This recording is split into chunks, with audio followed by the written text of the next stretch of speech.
బుద్ధిలోని స్మృతి, మేధ, ధృతి, అలాగే క్షమ నేనే అయి ఉన్నాను. కీర్తిని నేనై ఉన్నాను. గంధర్వులలో చిత్రరథుడను, దేవర్షులలో నారదుడిని, నేను మునులలో కపిలుడిని. అశ్వములలో ఉచ్చైశ్వాన్ని, ఏనుగులలో ఐరావతాన్ని, పశువులలో సింహాన్ని, పక్షులలో గరుడుణ్ణి, మనుష్యులలో రారాజును, శస్త్రాలలో వజ్రాన్ని. గోవులలో కామధేనువును, సర్పాలలో వాసుకిని, శేషనాగును.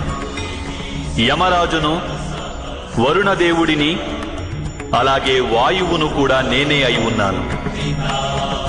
శ్రీరామచంద్రుడిని, పవిత్ర గంగా నదిని, సృష్టిలో ఆది మధ్యాంతములను నేనే అయి ఉన్నాను. బ్రహ్మ విద్యను, మహాకాలుడిని, అలాగే బ్రహ్మను, ప్రభావాన్ని, విజయాన్ని, సత్వాన్ని, నిశ్చయుడిని. దండన, శక్తి, నీతి, మౌనం, అలాగే తత్వజ్ఞానాన్ని కూడా నేనే అయి ఉన్నాను.